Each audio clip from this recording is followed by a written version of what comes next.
Second of my reviews for AP Physics 1. These examples are related to tension problems in the section of your 5 Steps to a 5 book entitled Extra Drills on Difficult but Frequently Tested Topics. So I'm picking a few of those. There's many more of them, or a number more that are listed. And I think it's on page 188 to 191 of that 5 Steps to a 5. At any rate, acceleration and tension in systems with more than one body. Big ideas, Newton's second law. Again, be careful because the mass of the entire system does affect acceleration. So we'll do a couple examples where that's pretty evident. Second thing you need to think about as a big idea is you need to find the acceleration of the system before you can determine tension. Because tension is internal to this overall system, and therefore if you don't know the acceleration, you can't make a new system or split things up. Because you really can't determine tension unless you treat it as an external force acting on a new system. So when finding tension, make a new system where the rope with the unknown tension crosses the new system's boundary. I like to circle my system. I like to use lots of different colors doing that when I do my practice problems. So I don't know if you're allowed to have different colored pens or pencils on the AP exam. I think it's supposed to be blue or black. You might want to have one of each. So for Newton's second law, F net equals m system times A, that would be the format I would use and also while separating forces to solve for tension. So for example, if you have something which has both friction and tension acting on an object, yours would be tension minus for friction if they're acting in opposite directions. Those two components would make up the net force. Also be aware that you might be asked to solve for situations in terms of variables such as m, g, f, mu instead of numbers. You should be comfortable doing that. I know it's a little weird, but AP likes that a lot, and that's very college-like, which is why you're here trying to get college credit. So these examples as listed in the 5 Steps to a 5 give you things only in terms of variables. And they say m is 1 kilogram, f is 10 newtons, mu is 0.2 where needed, and g is 10 newtons per kilogram. So I wrote the numbers in here, but again, be aware that might not always be true. I'm sleepy on the AP exam. So I did a pre-example, sample 0. You may also be asked to draw free body diagrams for these things. So be careful about that. Think about which forces are longer and shorter and what direction forces would be. So my sample 0 is just an object of mass m in free fall. That's the free body diagram. Literally just mg. What's the acceleration? Well, net force over total mass is mg divided by m. So therefore A is equal to g. A is 10 meters per second squared. Sample 2 is more consistent with what's going on, 5 Steps to a 5. So in this case, sample 2 says it's frictionless. You've got an external force of 10 newtons pulling on a 2 kilogram object, and that in turn has got a string pulling on the 1 kilogram object. So I split the tensions into T1 and T2. First, find acceleration. F net over m tot. 10 newtons is the total force. 3 kilograms is the total mass because I've got 2 and then 1. So that gives me 3.3 meters per second squared. For T2, that's 10 newtons because that's acting as the pull. To find T1, make a new system. I did this in green. For the new system, F net equals m system times A. Well, the only force acting on that system is T1. Notice it crosses my system boundary, so I can treat it as an external force.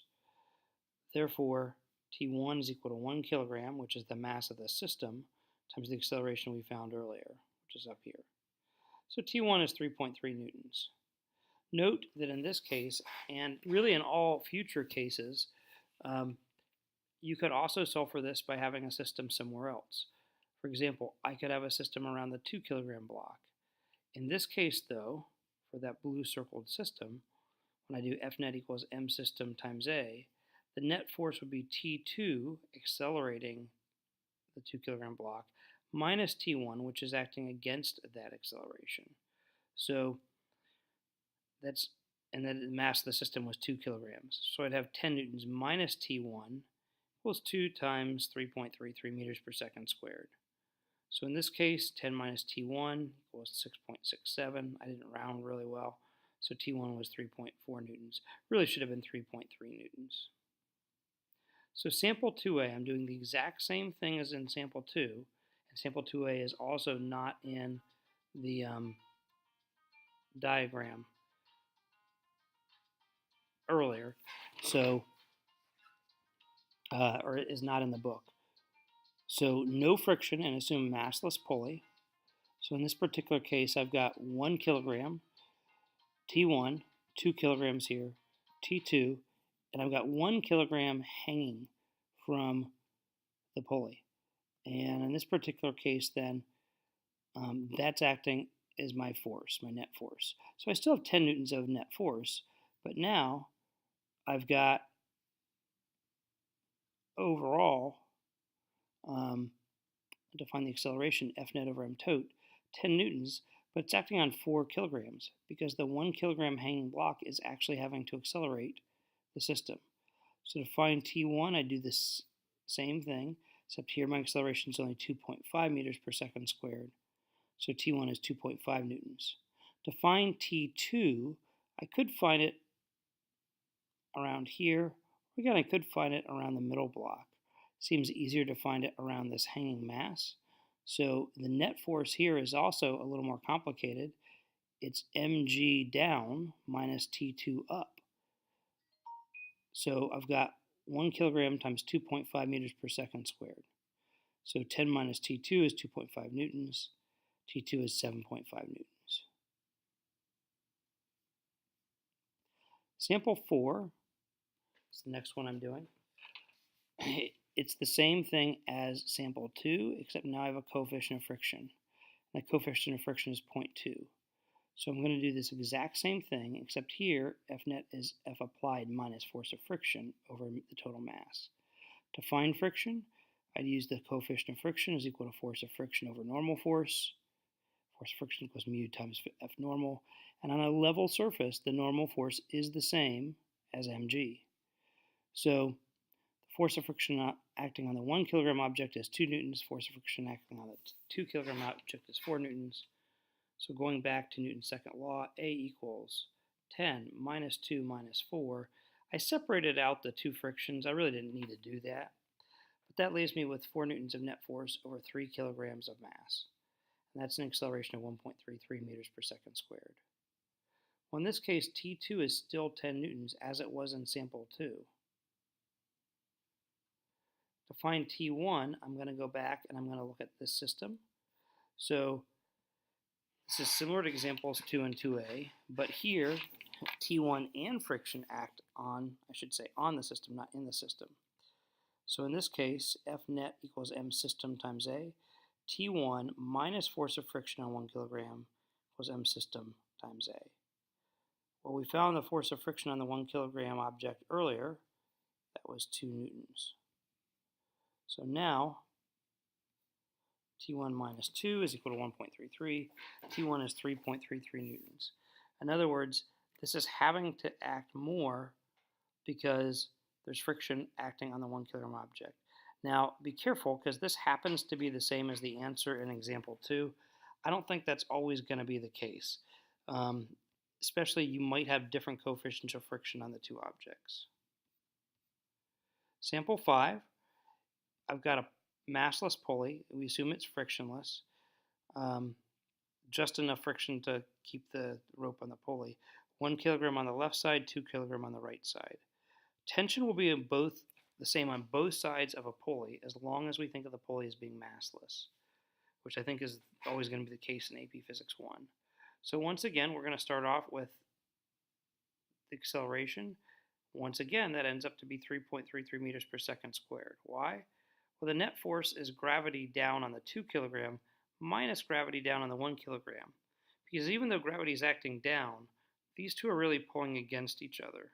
So have to be a little careful about that. So 20 minus 10, and the total mass is 3 kilograms. So we have 3.33 meters per second squared. To solve for tension, if I want to use the 2 kilogram block, I could say F gravity on the 2 kilogram block minus tension is equal to m system times A. So that's 20 newtons minus T is equal to 2 kilograms times 3.33 meters per second squared. I end up with 13.3 newtons. Now, at first, I was confused by this because I was thinking, holy cow, 13.3 newtons acting up on the block on the left side would accelerate it upwards at 13.3 meters per second squared. That's not the same as what I found before. But once again, when I actually do the math, I realized what I had forgotten, which is that F net equals M system times A for this pink system on the left side. Well, tension's acting upward, but gravity on the 1 kilogram object is acting downward. I'd forgotten about that. And that equals M system times A. So T minus 10 newtons equals 1 kilogram times 3.33 meters per second squared. T was 13.3 newtons. Same answer no matter which new system you look at, if the algebra is done correctly. So think about why I did T minus 10 newtons here and 20 newtons minus T here. Sample 8. As always, find acceleration first. Here I've got 1 kilogram, 3 kilograms, 2 kilograms. I'm going to assume massless and pulley and frictionless system. So F net over M tote.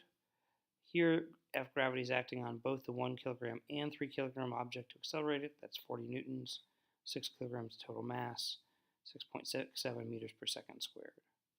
So in this case, to solve for T1, very similar to what I've done, end up with 13.3 newtons to accelerate the 2 kilogram mass on the surface at 6.67 meters per second squared. So the easiest way to solve for T2 is to circle the 3 kilogram block and make that your system. You could circle the 1 kilogram block and basically have T2 is accelerating it in a positive way.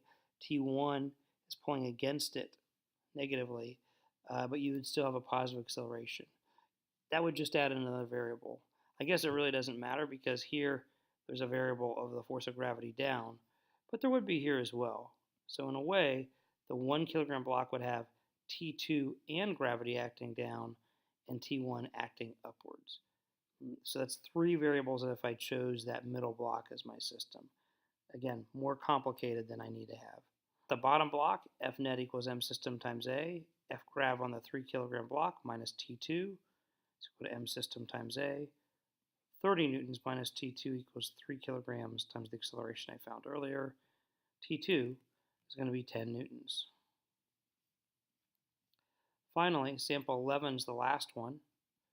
So in this particular case, it looks very similar to what I just had, except there is friction. Coefficient of friction is 0.2. So the first thing I'm going to do is actually figure out that friction. And because it's only the 1 kilogram block on the surface, friction's only acting on the 1 kilogram block. And that comes out to 2 newtons. To find acceleration, I go back to that master equation of all physics, Newton's second law, and I find the gravitational force on both the 2 and 3 kilogram blocks, subtracting off the friction on the 1 kilogram block, divided by the total mass. That gives me 48 newtons over 6 kilograms. That's 8 meters per second squared. To find T1, F net equals M system times A. So I'm going to have T1 minus force of friction equals 1 kilogram times 8 meters per second squared. T1 is equal to 10 newtons. You might say, boy, that seems a lot, but remember there's 2 newtons of friction opposing it. To find T2, I chose to use the bottom block, again, just to simplify things because only 2 forces are acting on that block, 3 forces are acting on the middle block. So F net equals M system times A, gravity acting on the 2 kilograms, subtracting T2, which is acting upward, is equal to M system times A. 20 minus T2 equals 2 times 8. I get negative T2 equals negative 4 newtons, T2 equals 4 newtons. Now once again, that seemed very small to me, and so I was thinking, wow, I don't know if that's right. But when I go back here and look at it, it is right, because I've got 10 newtons pulling up, 4 newtons pulling down. You say, well, wait a second, why isn't that block accelerating upward? Well, because there's an additional 30 newtons acting downward due to gravity. So really you have 34 newtons acting down on the 3 kilogram block, 10 newtons acting upward, caused by T1. That's 24 newtons of net force on 3 kilograms. That agrees with my acceleration that I found earlier. So, again, I can confuse myself. The easiest way to avoid doing that is be consistent with your systems, be consistent with your algebra. Don't doubt the math, it really works. Now, one thing I want to note at the end here is that if the pulleys actually had mass, none of them did in this book, I want you to think about how that would affect the acceleration. So if this pulley had mass, or this pulley had mass, certainly if this pulley had mass, then essentially that means that the net force is having to pull more mass. Now it's not quite as simple as just adding the mass because of how rotational dynamics work. But you could definitely say that if the pulley had mass, the system would accelerate less. You would not be able to figure out tension in the same way that we did that now because it's more complicated since you're having to accelerate the pulley, which acts, at least to some extent, as another mass. And that is beyond the scope of AP Physics 1, so we're off the hook with that. So hopefully this is okay. I'm going to stop this and quit.